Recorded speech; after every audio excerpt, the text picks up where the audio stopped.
Hello, hello, hello. Great day, everyone. So, how good are you at playing office politics? I absolutely love office politics, said no one ever. So, I'm kidding. However, there really is something here for us to learn and talk about and discuss. Office politics have probably been around just as long as we've had offices. And so, it can be one of the most challenging and stressful parts of working in an organization is when you don't feel comfortable with office politics, you're not navigating them well, and you feel like everything's against you. So, office politics have ruined many, many careers. I don't want yours to be one of them. So, let's dive into the details today as we prepare to lead above the grind. Let's get started.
All right. Hello, hello, hello, hello, everyone.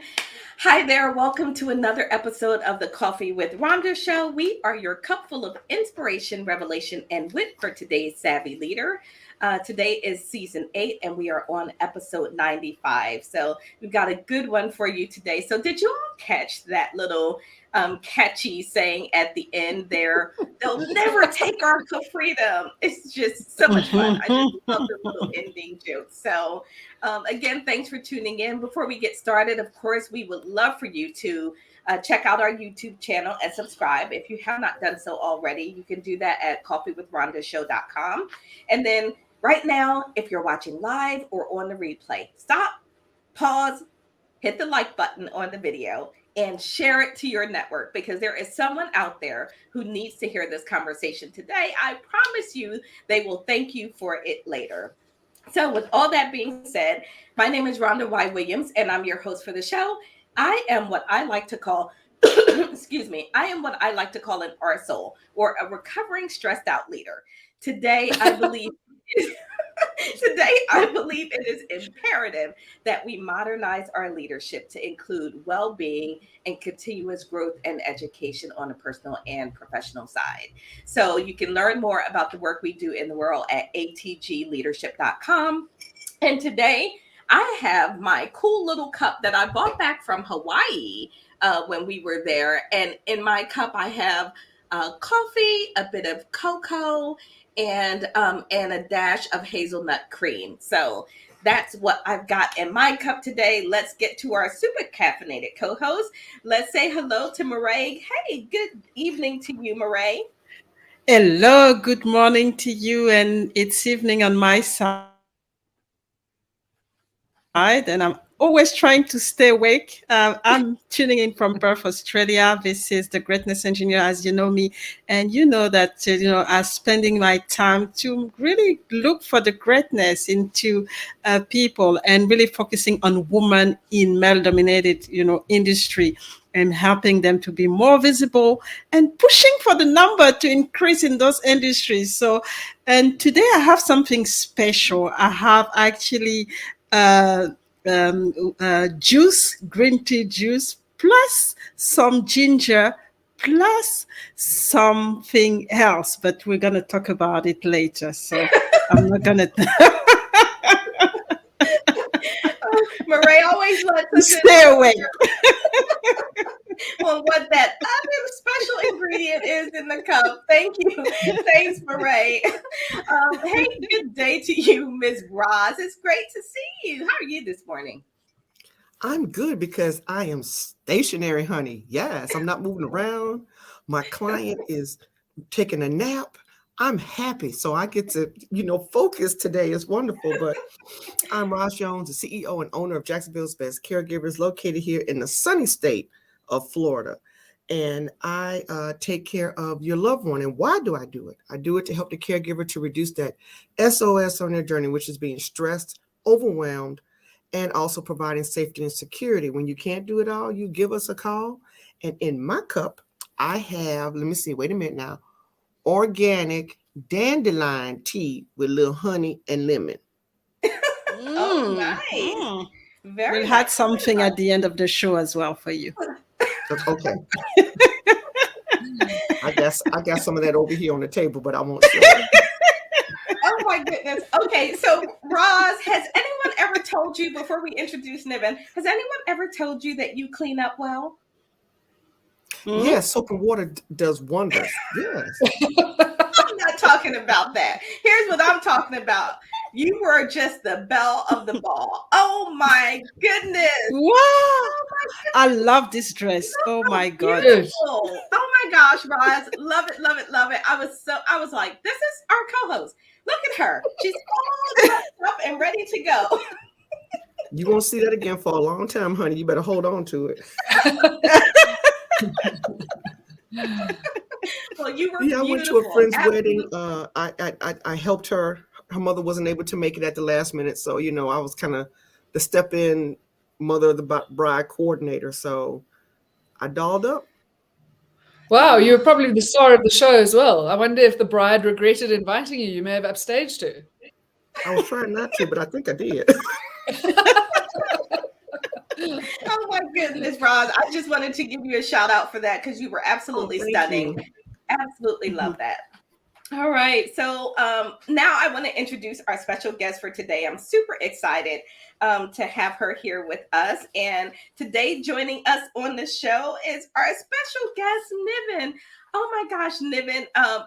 You and I talked just for briefly, and I was like, oh, this is going to be a really, really great show. So, Niven is the author of If You Don't Do Politics, Politics Will Do You. And she's also a strategy and culture facilitator for global clients in industries as diverse as financial services, retail, media, and manufacturing. I'm so excited to have you here on the show a bit, Niven. Tell us a little bit about the work that you do in the world, and then tell us what you have in your cup. Oh gosh. Okay. So first of all, let me be the loser in the group because I said to you, Rhonda, before the call, gosh, I can't believe how thorough and well informed and helpful all of your emails were. So clearly, it is entirely my fault that I have nothing except water, because that was part of the email that I clearly didn't read. Because if it was there, you would have sent it, I'm sure. So my work, yeah, actually, interestingly, started about 5 years ago. So I have had a range of very senior positions in my career. In fact, the first executive position I had was when I was 29, which really is ridiculously young. And frankly, I would not have hired me as the CEO. And so how this board hired me, I don't know, but I'm glad that they did because I did grow into the position. And what I realized a few years ago was that, gosh, there were so many things I was taught in my career, in my postgraduate degrees, in leadership development programs, in all manner of things. But gosh, the stuff around power and politics, hey, this is not something anyone ever teaches you. This is stuff you have to learn. You have to learn often by yourself and often the hard way. And so it was a complete accident, actually, that I ended up doing this stuff. It was a very good friend of mine who has a very successful leadership development company and needed a module done on power and politics and spoke to me about it. And my first reaction was to quite audibly scream with disgust at the thought. I'm like, oh, no, office politics. No, no, no, no, no, no. I know you're my closest friend. You've heard all kinds of stories through the course of my career, but are you kidding me? I'm so allergic to that stuff. How am I going to talk about it without having some kind of visceral reaction? And then, funnily enough, not even 6 weeks later, I actually was fired from my job, which came as quite a shock, as you can imagine, not least because I'd just gotten a fantastic performance evaluation. I'd gotten a big fat bonus. I was a rock star. And it was dressed up as a retrenchment. But it was actually my partner who had to point out the horrible truth. Sweetheart, you haven't been retrenched. I know that retrenched, made redundant, let go. I know there's a huge amount of money in your bank account because legally they're required to do that. I know that this is the letter. But honey, you've been fired. What? I have not. I'm a rock star. And of course, actually, I realize now that I had been. At my level, given all of the sensitivities, it was positioned as a retrenchment, but it wasn't that at all. And so it just got me thinking about this opportunity to do power and politics work. And I then took a few months to reflect on my career and, not the times where I shot the lights out, but the times where I really hit my head against a brick wall. And to also realize that these were never about technical issues. I mean, technically, I know what I'm doing. I'm good at a job that you give me. It was always political and relational. And then in that time to also really research politics and power and understand much more about a subject that I never had. And that was 5 years ago. And much to the delight and surprise of my colleagues, who said, but how can you be teaching this stuff? You were so bad at it. I now actually am much better at it. And I'm certainly much better at teaching it, knowing what I didn't know I needed to know, and sharing what other people don't know they need to know. Oh my goodness, Niven. What a shocking moment, right? When you think that you're the rock star and all of a sudden you hear, yeah, no, you've been fired, right? No, actually, you've been wonderful. And it's a Friday, but just don't come in on Monday. And here's a letter and here's a whole bunch of money. It was quite the formative experience of my career, I can tell you that. Oh my goodness. All right. So I want to say, before we move on, I want to say good morning to Regina out there in San Antonio. Hey sis, how are you? She'll be having delicious coffee in her cup in just a moment. Hey Brian. Brian says great discussion. Great to see you, Brian. Hey, are you drinking something, Brian? We'd like to know what's in your cup if you are. And then mom's out there. She's like, oh, good morning. I'm out handling auto repairs. That means mom doesn't have that super good stuff in her cup that she has. Every show, she's got something amazing in her cup. So, but thanks for tuning in, mom. And so I want to start, Niven, with your opening quote. So I'll share this opening quote with everyone. Then I'll read it out for those listening later in the audio version. And then I want you to share with us, Niven, that tell us a little bit more about why this. And I know that this is also the title of your book. So here is Niven's opening quote.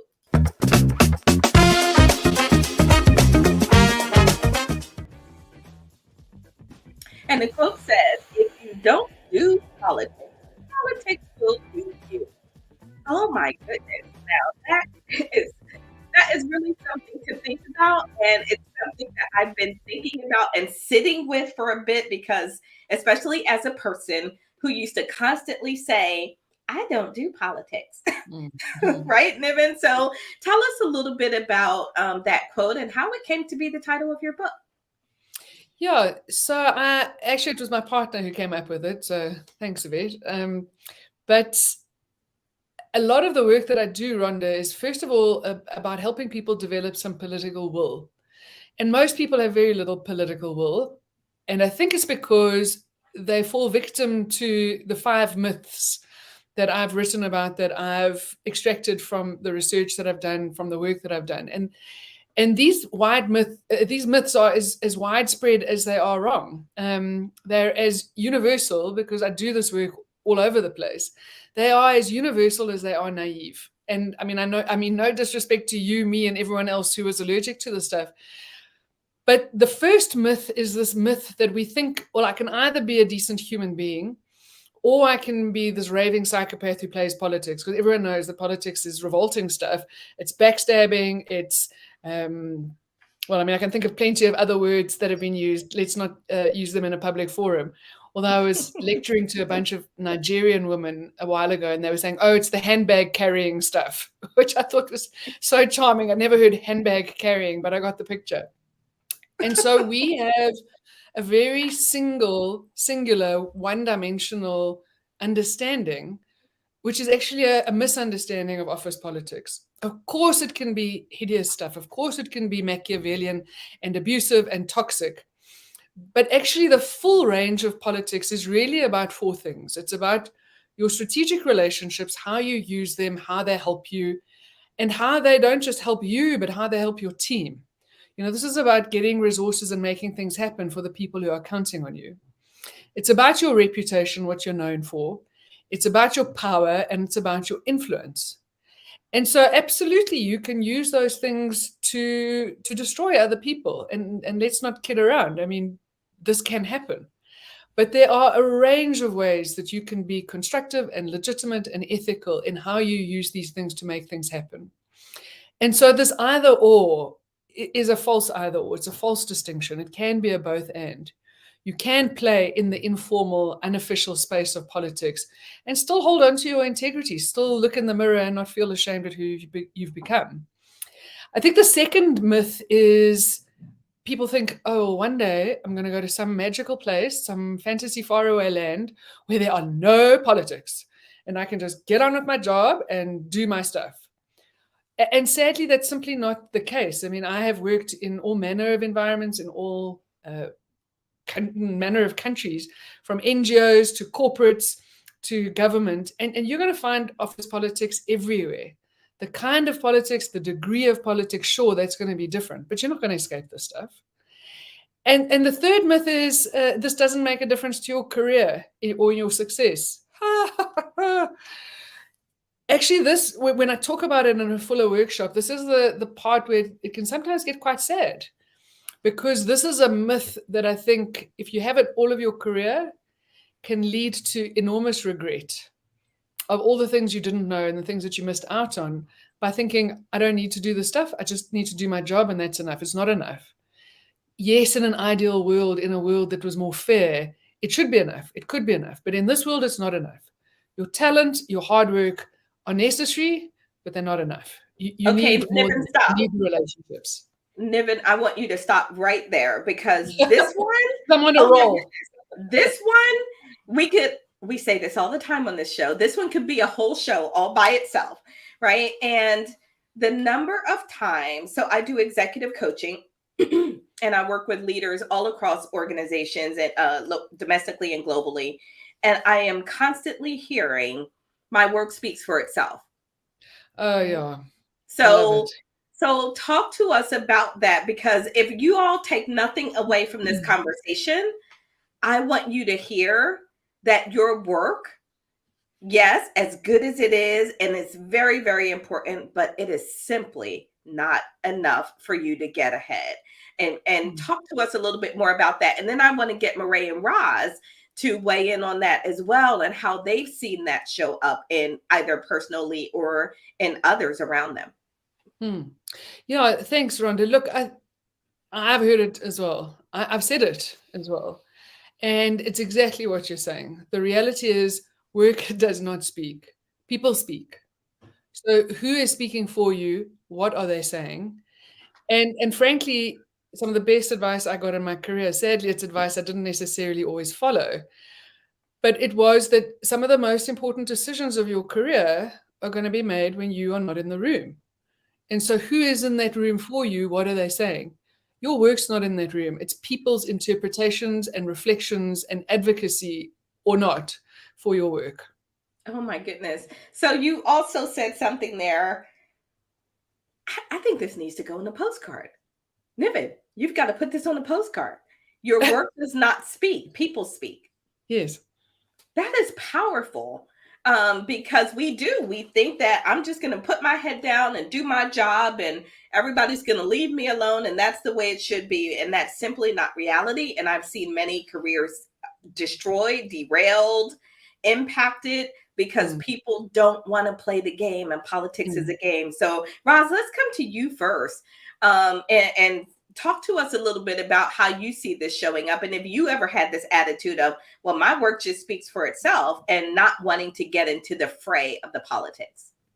Oh yeah, I had that. I had a big attitude. I had a big head. I'm coming in early. I'm staying late. I go to all of the meetings. I volunteer to scribe.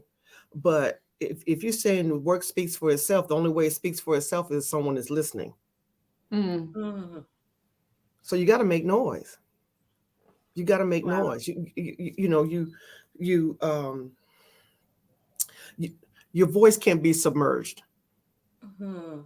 You have to make a noise. So, you know, just like Nivian was saying, if nobody is listening, all that you're doing, nobody's paying attention, nobody cares at the end of the day. And so Mm. I'm in the same place where she was. You know, I was doing all this work, it still wasn't enough. And when it was time to downsize and let go, I was one of those. Even though I was coming in at 6, leaving at 6, I was putting in 12 hours a day. So I'm done Wow. speaking. No, thanks, Ross. That's really important. So let me bop out to Brian for a minute. Brian said he's got coffee with caramel in his cup. Thanks so much for sharing that with us, Brian. And he says self-advocate. Yes. Mm. So self-advocate, Brian, I think definitely yes, and Murray, and there's more. It's more than advocating, right? It is understanding the power players, the positioning, all of that. And I'm sure that you've seen this quite a bit, Murray. Mm-hmm. Yeah. Women in your industry probably thinking, I'm a good worker, I'm technically competent and smart in these male dominated fields. And why isn't that enough? Oh my God, it's just, on point because, I've seen it so much in the energy sector where you have very talented women who have everything. I mean, and they don't go anywhere because they don't speak for themselves. They wait to be, identified. And I was one of them, just, doing my job, trying to be excel in what I was asked to do, but not going anywhere because I didn't speak. I didn't reach out to anybody. I didn't try to have any sponsor or any mentor that could actually speak for me when I was not in the room. And I paid a price. But when I understood that, then things started to move. And I started to really, capitalize on my network, on, being in the right forums to be able to be, visible and to be able to advocate for myself because we talk about self-advocacy, really have this voice that, people could hear. And that's a huge problem, I think, as we look at empowering women in male-dominated environment. Men are really, they're really vocal. They know how to create those, network, the box boy clubs, and be in the right, in the right rooms when it is about those, those big, getting promoted and everything. They ask for it. They advocate, they market themselves, and some of the women are just waiting, and they are really, really brilliant women, and they're just outbreaking because they don't go anywhere. And I think that's something that needs to be, tackle, Yeah. in male dominated environment. Yeah. Niven, one of the things that I tell my clients is you can't win the game because you don't know how to play, right? Hmm. You don't know how to play because you don't know the rules. And so the very first thing that we have to do is help people understand. So thank you for pausing a bit for that on that. I know that was number 3, but I was like, this is worthy of diving into a little bit more. So I think that you had another one on your list.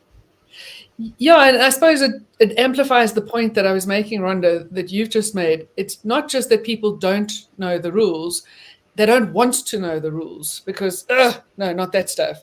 And if you can overcome that, well, then that's a big hurdle to overcome.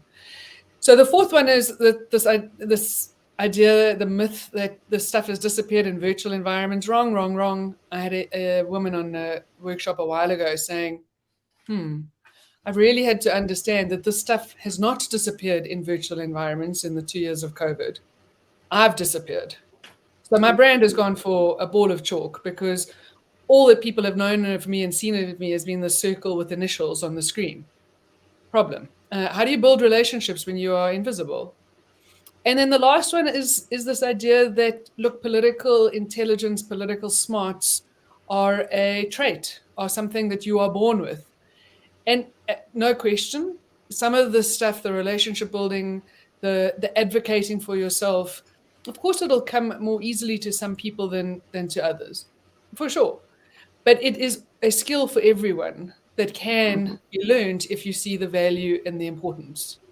And so I suppose, again, just to amplify what you're saying, I always say, with this idea of this being a game, look, the formal side of organizations, of course, they're real. Of course, they matter. The organograms, the delegations of authority, the budgetary allocations, yes. But just as real is the informal, the side that's not written down in standard operating procedures or policies and processes anywhere. And you can totally choose. It's your life, it's your career. Make the choices that you want to. You can choose to only focus on the formal and the visible and what gets said. But frankly, to do so at the expense of the informal and the behind the scenes and the relationships, well, that's like playing tennis on half the court, soccer on half the field. Because that informal side of organizations is just as real. And choosing not to understand the rules of that part of the organization, like I say, it's your choice, but it seems to me, knowing what I know now, you're really handicapping yourself in the reality and the game of an organization. Wow, I think that's really powerful because we're handicapping ourselves um, without awareness that we're Yeah. doing so. Right? We are just thinking that we're just doing what smart, normal people would do, which is stay out of the politics, when it's exactly the opposite. Smart, normal people get into the politics and understand. Mhm. And I think I want to just clarify, Niven. So there is the ugly side of politics, but then there is the functional, real, practical side, and it's all still politics. Right. And it's so let me just back up a step and ask you a question. Is politics, when we're talking about that, is what we're really saying about interactions and relationships? Is that what we're focusing on when we're talking about office politics? Yes, it's that. It's about building influence. It's about accruing power. It's about having your agenda heard and the resources coming to you that you need. And again, let me amplify and emphasize, it's not just about you. If it is all Mhm. about you, well, then you are slightly sociopathic. It has to be about your team and the resources that they need as well. And so I often, so I mean, there are many definitions of politics, and one of the challenges in the academic literature is, what definition are we going to use here, people? But the definition that I like is that it's about the informal, it's the unofficial, it's often the behind the scenes efforts to get information and to make things happen and to build relationships. Fine. But what I often say to people as well is, look, I'm the one getting the PhD in the subject, so I better know what I'm talking about. For everyone else, it doesn't care how, I don't care, and it doesn't matter how you define this. What matters is you get over those mental blocks around the political will. And so call it whatever you want. Call it stakeholder management. Call it getting effective in the informal space. Call it learning the relational rules of the game. I mean, it's all of those things. But if you have a picture that it's only one thing, and that picture makes you run away screaming, you've missed an opportunity here. You've missed quite a few tricks. So call it whatever gets you engaged, gets you inspired about this. Mhm. Yeah. Wow. Yeah. Yeah. That's really good. Marae, did you have something? Yeah, I just wanted to say sometimes there's also a bit of ignorance, especially when we shift from a very academic environment, school, and everything to move into working for an organization. We tend to always bring this, this idea that it's all about our result. It's all about, what we know and the expertise that we have. And we don't really know that there's another dimension into all of this when we get into the corporate world. And it's not always that obvious, even for, in the corporate world that, they tell you exactly that this part is really the important part, especially at a certain level when you want to reach the decision making position. So that's what I wanted to add. Yeah, I think that's so right. And oh my goodness, we've got a really great question out here too. So Mhm. I'm going to show the question, and then we're going to go and we're going to take our greatness engineering break minute. and then we'll come back and we'll start responding to Andy's question, which is a good one. Mhm. Hey, Andy, great to see you. Thanks for tuning in. Andy says, your work doesn't speak, people do. Isn't that the problem and the cause of a classic toxic workplace? Oh man, Andy, you opened up a good one there. We're going to talk about that one right on the other side of our Greatness Minute, and we'll be right back. Hello, everyone. This is Mariah, the Greatness Engineer, with you today. I want to talk today about the cost of greatness, and you know that greatness is not unique to anyone. You know, we are all capable of being great, all of us. But the difficult part is to take the first step. If you don't believe in yourself and if you don't take this first step, you are gonna struggle, and it's gonna be very difficult for you going forward. So know that you can't mistakenly be great. There are things that you need to do, there are things that you need to give up, there are things that you need to sacrifice, and there are things that you need to change in your life. So that's why I have a few questions for you. Do you believe in yourself? And what are the promises that you've made to yourself to become great? What are the things that you're going to give up? You know, how are you going to pay to get this greatness that you are looking for? So if you choose to sacrifice your comfort zone, that's fine, you know, greatness will be there. But if you choose comfort, then you're going to sacrifice your greatness. And as a matter of fact, you're going to sacrifice your life. So I encourage you to think about what you want to sacrifice and the promises that you want to do to yourself to become great. Because greatness, it's actually at your doorstep. But you need to do the work, and you need to know what you're going to give up to be able to go to the next step and attain this greatness that you're looking for. So that's all I have for you today. See you next week. Oh my goodness. Sacrifice. You've got to sacrifice something. Sacrifice the comfort zone, or, you know, and making that decision consciously, Marae, I think is one of the struggles that we all have, right? Is to not just let it happen, but to decide that, yeah, I'm stepping out of my comfort zone because I'm headed for more in my life. So thank you for your Greatness Minute this week. All right, Niven, Andy had a question out there. Let's dive into his question. How would you respond? And let me put it back up on screen for everyone here. So here was Andy's question.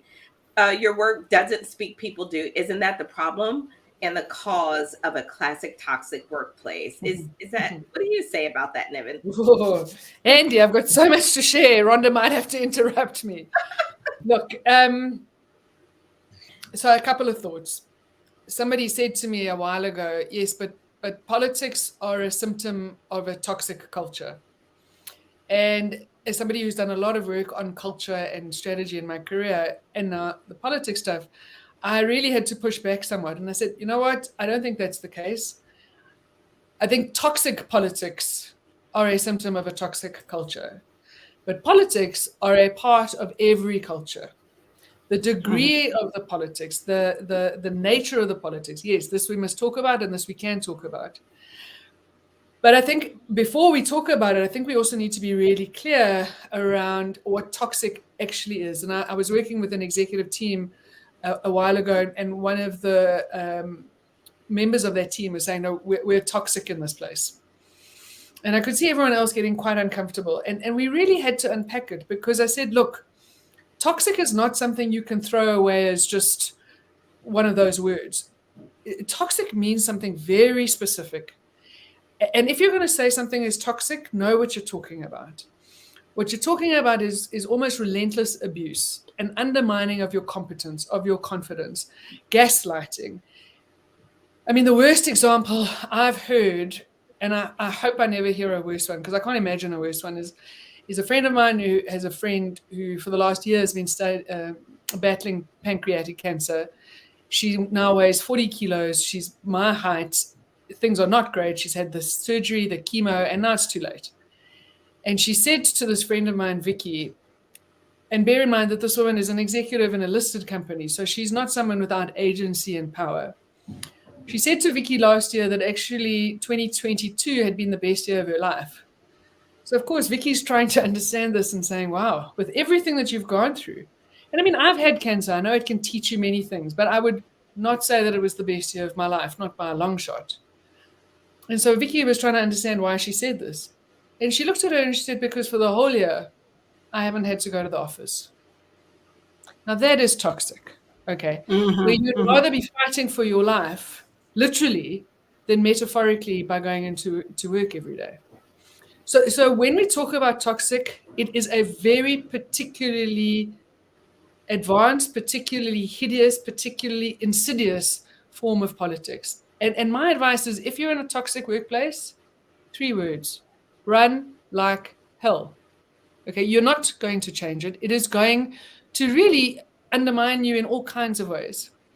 But for the rest, there's really a spectrum of politics: minimally politicized, moderately politicized, highly politicized. And in a highly politicized environment, most of what actually happens in that organization happens in the informal political space. And you can throw your hands up in horror and find another place to work because it's not your cup of tea, cup of coffee. Or you can understand, this is what it takes to be effective in this organization. Now, am I prepared to do that or am I not? And if you are, how are you going to do it in a way that is effective? And if you're not, prepared to have all kinds of costs and risks and mistakes pile up as a result. So yes, in a nutshell, advocating for yourself can be obnoxious. You can have your ego enter the room 2 minutes before you do. Okay, thanks, but no thanks. Or it can simply be part of how you build a reputation, build the relationships that allow you to get things to happen. And like I say, toxic is a world apart. Toxic is very specific. Sorry, I love that, because one of the things that I am constantly doing is sort of pushing back on people who use the term toxic too loosely. Yes. And what happens when we do that is it loses its steam, right? It loses its impact and effectiveness.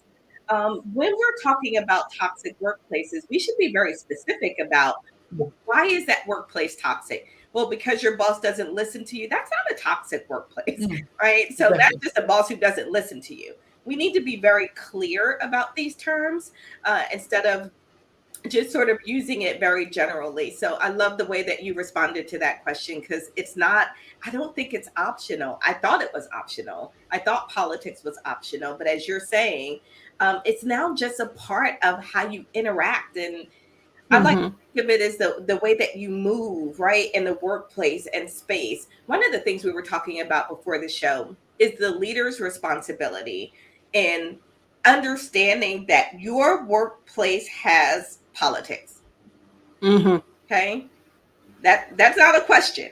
That's a statement. Your workplace has politics, and so how do you, as a leader, navigate that? And what is the leader's role, Niven, in setting the environment that those politics will take place in? So I think that's a great question, because I mean, the reality is that politics is at all levels, but it becomes more important the more senior you become, because then it's less about the technical work. I mean, then it's the people below you who are doing the technical work. Your role is to navigate the landscape. Your role is to advocate for your team. And you're not going to do that simply on the technical merits of your case. That's about who's in your corner, who's supporting you, all the stuff we said before. So 2 thoughts. I think the responsibility on the leader is, firstly, to get involved in this stuff and to get skilled in this stuff. I had a delegate a few months ago say in a workshop, I really, really rate and respect the leader that I have, and I'm leaving her team. Okay, tell me more. She said, because she refuses to get involved in the political side, and this is how things work in this organization. You don't succeed. You won't succeed without socializing your ideas. So you need to have the meetings before the meetings. You need to pick up the phone. You need to have a coffee. You need to make sure that people are on board when you walk into that meeting, instead of thinking that your technical solution is going to be enough. And I mean, Maria, as an engineer, I can imagine this speaks to you even more so. And she said, and my manager just refuses to do that. She said, we shouldn't have to. yes, again, in an ideal world, you shouldn't have to, but in this world, you do have to. And the fact that you're not means that we're really suffering as a team. So I'm moving to somebody else who can make that happen on our behalf so that we can get things done. Oh my And I goodness. think the second thing is Sally Krawczyk, and it builds on the conversation we were having earlier. She said something fabulous a few years ago. She wrote a LinkedIn blog. It was particularly about women, but I don't think it's only true of women. And she said the single biggest mistake that people make at work is that we treat work like school. So we think, put our head down, we work really hard, somebody's going to give us an A. And as a leader, you need to understand that that's not the case for you. And you need to help your team understand it's not the case for them. Your job is to make all kinds of things happen. And to do that, you need other people. To do that, you need to build the relationships. To do that, you need to play in the political space. Niven, but I like A's. Don't we all? I was an all-A scholar, I'll have you know, Rhonda. I have just got the prize for the best PhD student. So I love A's too. Again, they're not an either or thing. Yeah. But again, to amplify this point, I was lecturing to a number of women professors at one of our universities here. Smart woman. And the one woman was quiet the whole way through, but I could see she was very engaged. And at the end of the day, she said to me, I'm a poster child for all the stuff that you're saying. She said, because I was sitting there thinking, I'm not getting ahead. I know what I'll do. I'll go get another PhD. So she'll go spend another 5 years of her life studying something. And yes, of course, in academia, your qualifications, a PhD is a currency, but you've got one PhD. Another PhD is not going to change things unless you start to change and show up differently. So I love those A's too, but how do we define what an A is? Is it in resources? Is it in recognition? Is it in promotion? Is it in visibility? Is it in access to decision makers, to projects? It's not about somebody tapping you on the shoulder and saying, well done, aren't you just a fabulous star? All right. Roz has a question. Roz, wow, it's really good. Yeah. And it's kind of gone a place that I wasn't anticipating, but it's really got me thinking about really how all of this plays out in our day-to-day world. Go ahead, Roz. You already kind of touched on it, is because when I was working in corporate, my parents said, go to work, don't get involved in anything. That's the first thing they said. Look at what the job description is and do the job description and bring your behind home. That was it. Work hard, they're going to recognize it. But, they never did. Just like I said earlier, I don't care how hard I work. But part of this, the reason why some of us may keep our head down is because of what we've been taught at home. Yeah. Sure. And what others have done in the past. And then when we get into the office and we see the politics, it may not be something that, we even want to get involved in. And some people may not want promotion. They may have the leadership skills and characteristics and everything, but they may not want it. They may not want it. So I just wanted to put that out there, how, to keep your job, you've been trained at home, keep your nose to the grindstone. Don't get involved. And then now we come to work and now we have to get involved, but I don't want to. Yeah, that's a choice. Yeah, That's a how do you choice handle that? you're making. Yeah, Niven, and I think, and it's an okay choice as long as you're making it with awareness of the consequences, Yes. right? So, right, don't get involved, but when everything is happening around you, when everyone's being promoted, when your salary is stagnant, when you're not invited to the meeting before the meeting or the meeting after the meeting, then don't be surprised because you've made a choice that you don't want to get involved. Oh, I couldn't agree more, Rhonda. It is your life. It is your career. It is your set of values and your choices. Make the choices that you want to make. But for heaven's sake, as Rhonda says, make them from an informed perspective. Make them aware of make them from a place where you are aware of the risks and the implications of making those choices, and then make them. Yeah. Don't make them from a place where you don't actually know what you're talking about. You don't understand the implications. And you're doing this because it sounds like sensible advice. It sounds like decent advice. And in another world, it would be. But in this world, particularly if you're wanting to become more senior, and I totally agree, not everyone does, but if you're wanting to, this is part of what it takes. There's another element to it, Marae, and I bet you see this. And then, Niven, I want you to talk about sort of, I'm going to show the three elements that you talk about to help navigate office politics. But there's another element of this, and has nothing to do with a career advancement, but it does have to do with your mental and emotional sanity and well-being. So one way to help Hmm. yourself Yeah, feel better at exactly. work and to not lose yourself in everything happening is to understand how to navigate the politics from a perspective of sort of being able to thrive while it's all happening around you, right? Because you understand, you see the power players, you see who influences who, you understand, so you know how to move in that space so that you're not always at the end getting stressed out or overwhelmed or so I think the other aspect of politics is your mental and emotional well-being. Hmm. And Marae, I don't know if this sort of resonates with you.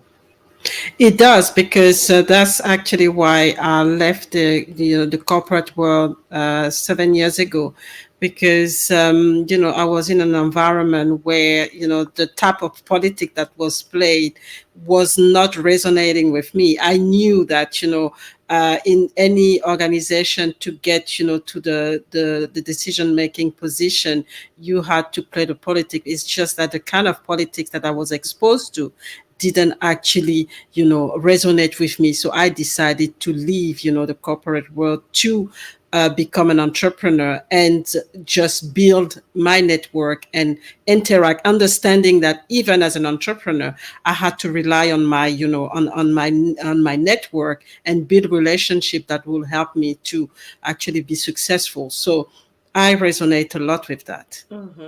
No, that's awesome. It's just another aspect that we don't really think about, right? So Hmm. when people are constantly, oh, I hate this job, I'm stressed out, it's really Hmm. important to understand how Yeah. they're navigating the politics that are taking Hmm. place in their workspace. So, Niven, you talk about a few things that people can do to navigate this a little bit better. I can't believe what time it is. Time is just flying by, right? And we're going to be done this show before we know it. So maybe before this, I'll take our other little break and then we'll come back and ask Niven to share with us a breakdown of those three aspects after we do our mini commercial for Ascension Leaders. We'll be right back. Leaders today are faced with an exponentially evolving, dynamic workplace, but leadership is not a solo sport. It's critical to know who's on your team and to understand cutting-edge approaches to communication and influence. We invite you to experience the profound rewards of membership in Ascension Leaders, an above-the-grind community wherein today's leaders are empowered and inspired with unprecedented support to create modern magnetic cultures. Modern magnetic cultures, also known as MMCs, are the ideal performance and fulfillment culture prized by successful leaders and their teams. We urge you to carefully consider the edge our members gain from this extraordinary group. Choose to achieve the clarity, velocity, and momentum of a modern Ascension leader.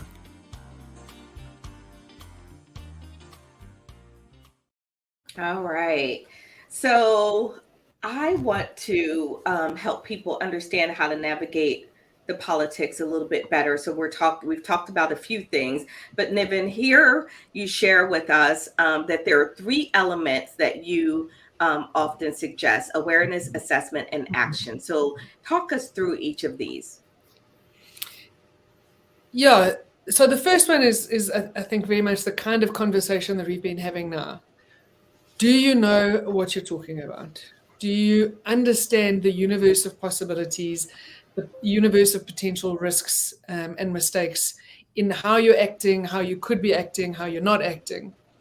And for me, that's often an incredibly important breakthrough in and of itself. I was saying earlier that that lack of political will, in my experience, if I can break through that and get people to understand this differently, Well, that's a huge job done. And so if our conversation now has already started to build awareness in people, that awareness doesn't exist in most people's experiences or understanding of things.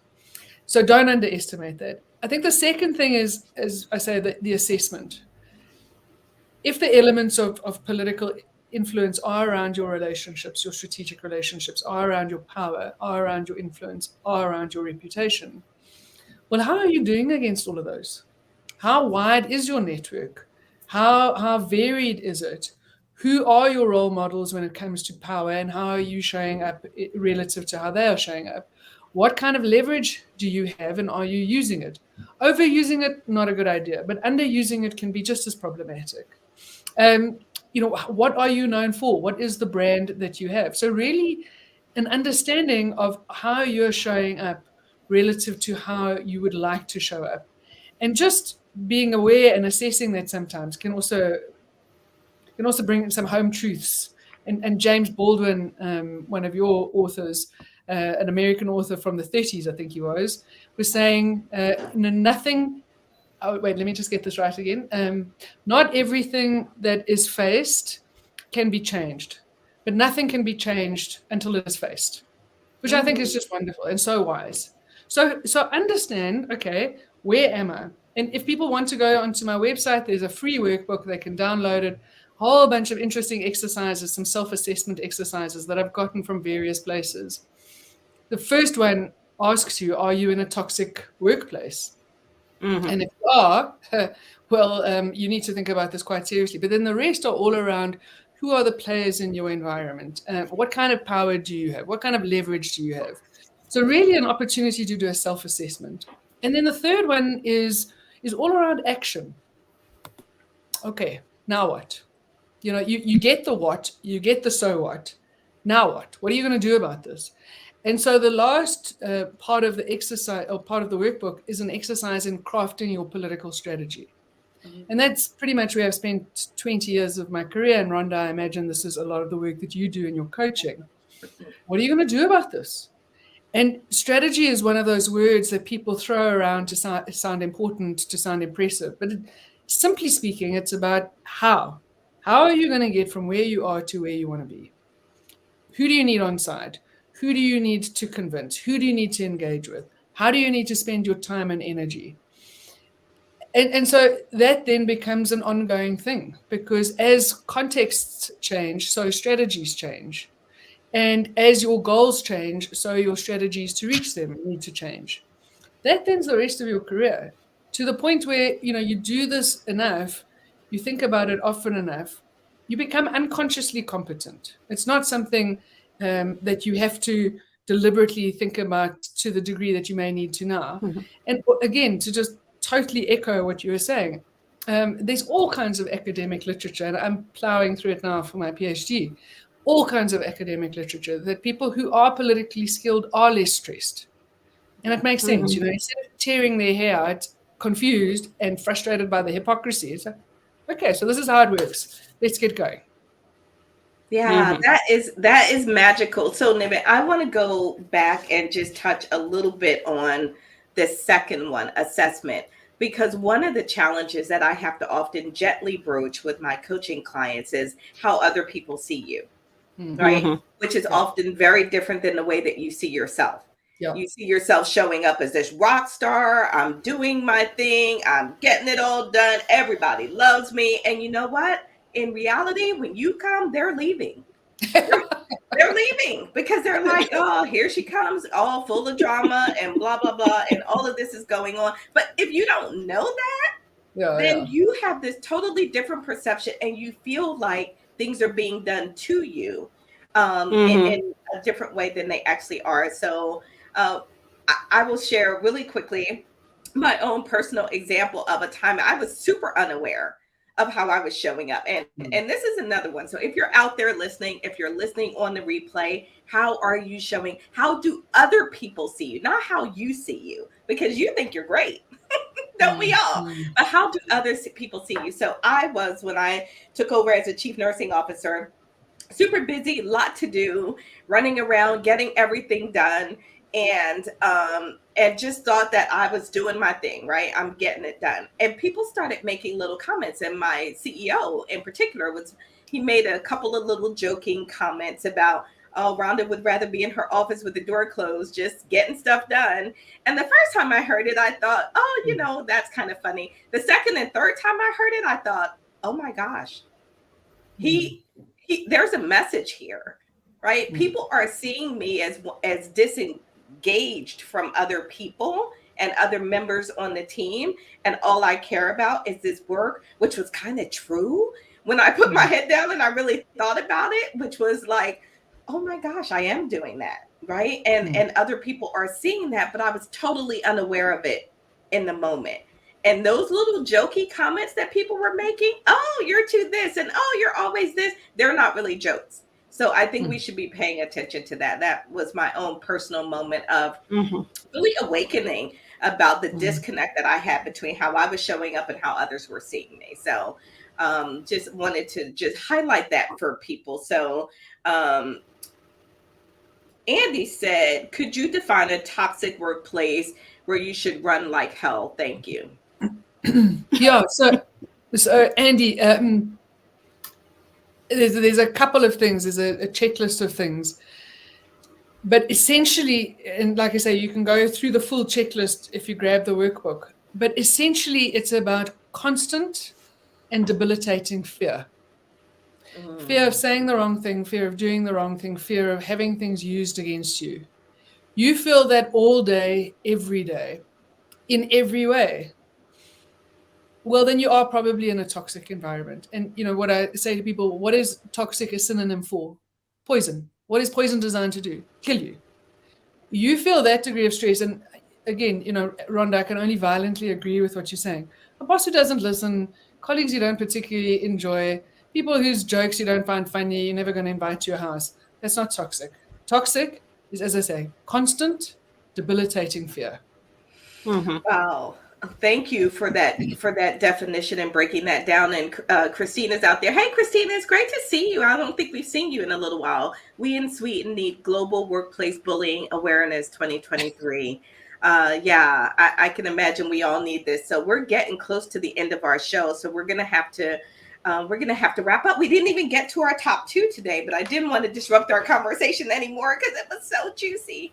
All right. So first thing we need to do, we need to take our pictures. So Niven, you can just hold up your cup of water. It's all good. Pouring water. Smile. Got it. Okay. That will be our post-production picture. And Andy says, got it. Thank you. I'm glad that was helpful for you. And so when we come back, we're going to start so Andy has another question. He wants to know how do you get the workbook? So just go to my website, nivenpostma.com, and it's there available for free. Okay, awesome. Thank you so much, Andy. And we'll have Niven, we'll have you repeat that again as we wrap up. So we're gonna ask all of you out there listening, if you've been listening for a little bit, and you want to drop something in the comment, please feel free to do so. But this is the What's in Your Cup segment.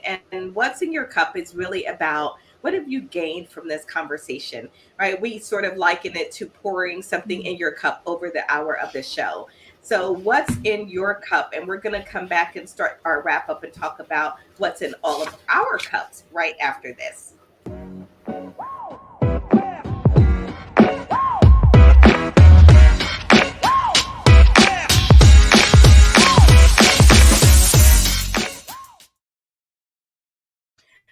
Okay. Did I ask you all to like and share the video? I told you in the beginning that this was going to be a good one. So if you have not liked the video and shared it with your network, please do so now. Someone else out there has questions and wants to hear about this topic. And just like it was insightful for you, hopefully it will be for them also. So let's start our wrap-up segment. Ms. Roz Jones, what did we put in your cup today? Well, mine started before the show, so I'm going to give that one first. Niven said, we get what we demonstrate and we get what we tolerate. That was number 1. And then the other one was, how do you build a relationship when you are invisible? So those are the 2 nuggets that she has left with me today. That's pretty awesome. Thank you so much for that, Roz. Yeah, how do you build and as an introvert, I will tell you, I don't mind being invisible, but it's not where I can't I can't accomplish what I am wanting to accomplish in terms of global leadership impact being Right. invisible. So me and my little introverted self are just gonna have to figure that out. So, um, Lorraine, what's in your cup? Oh gosh, there's so much in my cup, but I think for me it's more about the awareness that politics is everywhere. It's just, at a different degrees in, in different organization, and really understand that, we are an active, participant, and we can either decide to participate or find another way to get out of it, but do it in a responsible way and be aware of the risk and the consequences that are associated with it. Yeah, wow, that's a good one. The awareness. Awareness is Hmm. powerful, right? When you act from a place of awareness. So we've got a Hmm. couple of last comments out there before we ask Niven to share her final thoughts. Thanks so much, Dream Life Coach. What a blessing this information is for those that are working a job. I have my own business. I'm learning from all of you. Phenomenal, fantastic, amazing, powerful women. This is a powerful Linda Tate. Thank you so much for tuning in, Linda. It's great to see you here.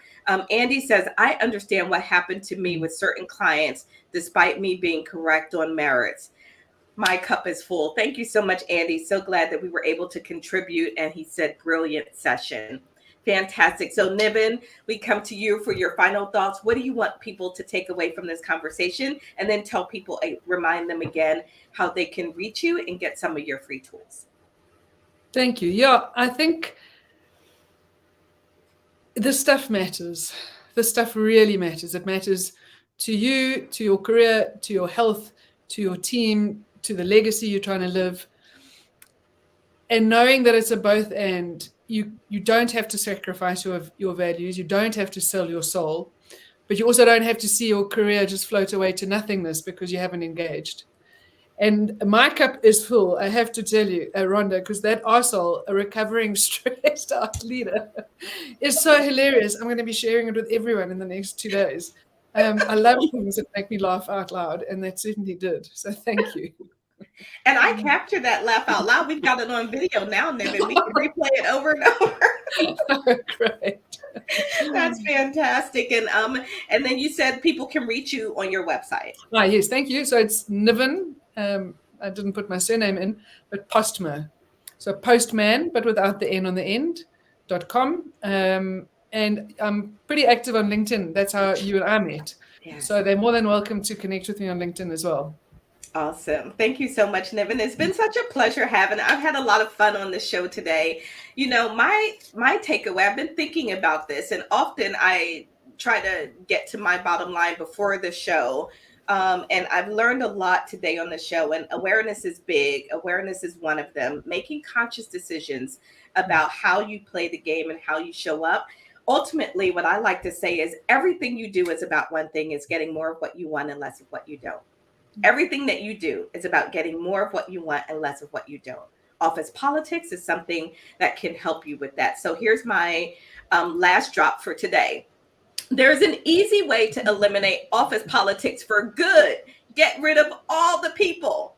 Short of that, get an emotional intelligence tune up and become the master of your own destiny. That's my advice, and that's my final takeaway. It's not going away, and neither are the people. So we might as well learn to do it and do it well. So that will wrap us up for today. For my guests and co hosts, I'll see you all in a few minutes in a deep breathe. For everyone else out there, this has been wonderful. Thank you for your thoughts, your comments, your questions. It powers our conversation, and we love having you be a part of it. So we'll see you back here next week, same time, same station, for another episode of the Coffee with Rhonda show. Until next time, take care, everybody.